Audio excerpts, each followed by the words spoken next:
ना तो सत्ता पक्ष से हूँ और ना विपक्ष से हूँ। मैं बीच के रास्ते से निकलना चाहता हूँ ताकि लोगों का भला हो सके। आदिवासी इलाकों में ग्राम वार एक डायरी सिस्टम चलता अवैध तरीके से शराब बिक्री करने के लिए। ये जो माननीय राज्यपाल महोदय का जो अभिभाषण है इसके ऊपर में संशोधन किया जाना चाहिए कि एक लूपहोल है इसमें। और ग्रामीण क्षेत्र की जो स्कूल है वहाँ की हालत बहुत ज्यादा खराब है। माननीय अध्यक्ष जी बहुत बहुत धन्यवाद मौका देने के लिए। मैं माननीय अध्यक्ष जी ना तो सत्ता पक्ष से हूँ और ना विपक्ष से हूँ। मैं बीच के रास्ते से आया हूँ और लोगों की भलाई करना चाहता हूँ।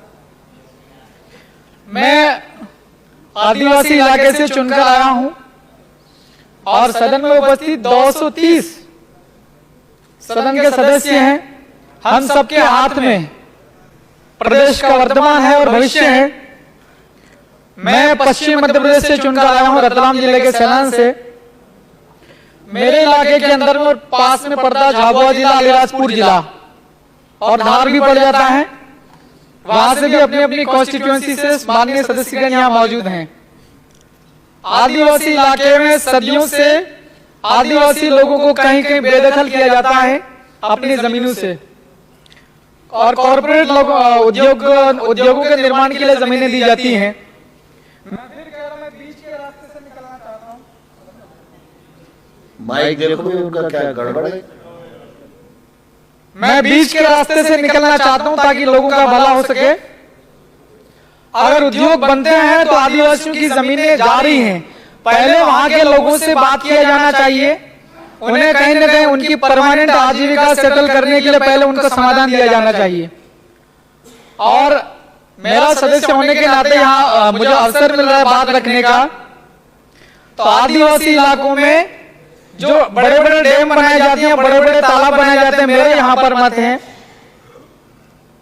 छोटे डैम बनने चाहिए ताकि लोगों की जो जमीनें हैं वो ज्यादा ना जाए और छोटे छोटे तालाब बनाए जाए तो उनको गहरा किया जाना चाहिए ताकि आदिवासियों की जमीनें ज्यादा ना डूब क्षेत्र में ज्यादा ना जा सके।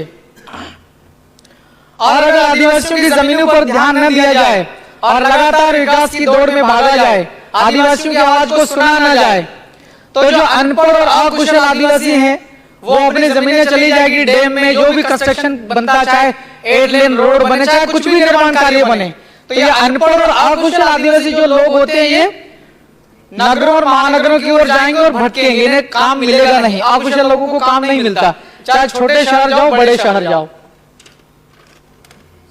और आदिवासी इलाकों में एक समस्या है, मैं आपका ध्यान माननीय अध्यक्ष जी महोदय आपके माध्यम से अवगत कराना चाहता हूं। आदिवासी इलाकों में ग्राम वार एक डायरी सिस्टम चलता अवैध तरीके से शराब बिक्री करने के लिए। इसमें रेवेन्यू जनरेट होता है या ना होता है मुझे इसका आइडिया नहीं, मैं अगली बार स्टडी करके आऊंगा।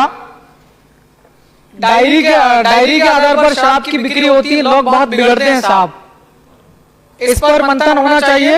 ये जो माननीय राज्यपाल महोदय का जो अभिभाषण है इसके ऊपर में संशोधन किया जाना चाहिए कि एक लूपहोल है इसमें। और मेरा तो यहाँ पर कहना चाहता हूं मैं कि आदिवासी इलाकों में शराब पूरी तरीके से बंद हो जाना चाहिए। क्या शराब हम लोग बेच करके रेवेन्यू जनरेट कर पाएंगे क्या? दूसरे बहुत सारे तरीके हैं ये जनरेट करने के। व्यापारी लोग व्यापार करेंगे और रेवेन्यू जनरेट होएगा। आदिवासी इलाकों में शराब पिलवा पिलवा के लोगों की जिंदगियां बर्बाद हो रही हैं रेवेन्यू जनरेट करने की इस बहाने।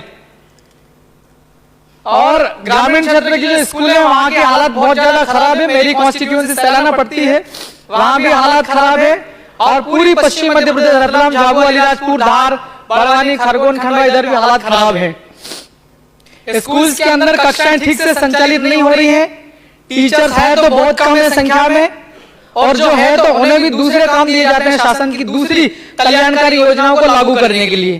कक्षाएं ठीक से संचालित नहीं होती। पढ़ाई में क्वालिटी एजुकेशन दिया जाना चाहिए, मैं ये ध्यान केंद्रित करना चाह रहा हूं।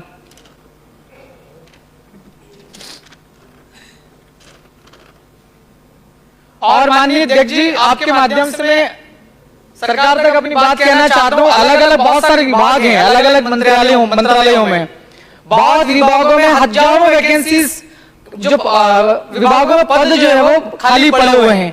इन्हें भरा जाए। अगर भरेंगे तो जो काम अच्छे से होएगा और जो सरकार की जो जन कल्याणकारी पॉलिसी नीतियां हैं, जो योजनाएं हैं, वो योजनाएं ठीक से लागू हो पाएगी। योजना का लाभ हर एक व्यक्ति को तक मिल सकता है। जब हमारे पास में कर्मचारी ही नहीं होंगे तो योजनाओं का क्रियान्वयन कौन करेगा? आदिवासी इलाकों में सरकार की कल्याणकारी योजनाओं के क्रियान्वयन में भ्रष्टाचार बहुत ज्यादा है, बहुत चरम सीमा पर है। पंचायतों में दोनों ही सरकारें, जब डबल इंजन की सरकार हम लोग कहते हैं यहाँ पर हम सब, तो पंचायतों में विकास कार्य करने का सबसे जो ज्यादा जिम्मेदारी होती है सरपंच, सचिव और रोजगार सहायक। इसके अलावा एक इंजीनियर भी होते हैं। इन पर नियंत्रण रखना बहुत ज्यादा। समाप्त करें। 1 मिनट 2 मिनट और दीजिए अध्यक्ष जी। और आदिवासी इलाकों के अंदर में सार्वजनिक कुओं और तालाबों का ये तो काम करना ही है। चलिए 1 मिनट के अंदर अपना ध्यान केंद्रित करना चाहता हूं साहब। आज से लगभग 22 साल पहले श्रद्धेय अटल बिहारी वाजपेयी साहब भारत के प्रधानमंत्री थे। इस देश में 2 इलाके ऐसे थे जहां पर आदिवासी लोग बहुत ज्यादा परेशान थे, उनकी समस्याओं का समाधान नहीं हो रहा था। सन 2000 में ही मेरे ख्याल से झारखंड और छत्तीसगढ़ 2 अलग राज्य बने थे। तो मैं यहाँ ध्यान आकर्षित करना चाहता हूँ, अभिभाषण में इस बात का जिक्र न हुआ हो, लेकिन मैं कानून का पालन करते हुए हमारे इलाके जो आंदोलनकारी लोग, उन्हें भी हम लोग शिक्षा देंगे। हमें कानून का पालन करना हो, भारत के संविधान को मानना है। भिल प्रदेश राज्य की मांग पिछले कई सालों से हो रही है। मध्य प्रदेश, अपना राजस्थान, गुजरात और महाराष्ट्र, 4 राज्यों का जो भील आदिवासी बहुल वाला इलाका है, हालात बहुत ज्यादा खराब है आर्थिक तौर पर। तो एक अलग राज्य की मांग पूरे 4 राज्यों के लोग कर रहे हैं, मैं अकेला नहीं कर रहा हूं। तो इसको ऊपर थोड़ा चर्चा और मंथन होना चाहिए। 230 माननीय सदस्यों से मेरा अनुरोध है, अपने दिमाग में इसके ऊपर चर्चा होना चाहिए। अलग राज्य बनने से कोई नुकसान नहीं भारत के राष्ट्र को। 2000 में झारखंड बना तो भारत को राष्ट्र को नुकसान नहीं हुआ। छत्तीसगढ़ बना, अभी हालात बहुत अच्छे हैं, वहां पर विकास हुआ है। अगर अलग से भिल प्रदेश राज्य बनता है तो भारत की राष्ट्रीयता को, एकता को कोई नुकसान नहीं है। एक अलग राज्य बनना चाहिए। बात रखने के लिए मौका दिया और सुना, बहुत बहुत शुक्रिया। श्रीमान महेश परमार जी। धन्यवाद माननीय अध्यक्ष महोदय, आपका हृदय से आभार, क्योंकि आपने मुझे बोलने का अवसर दिया और मैं अपने आप को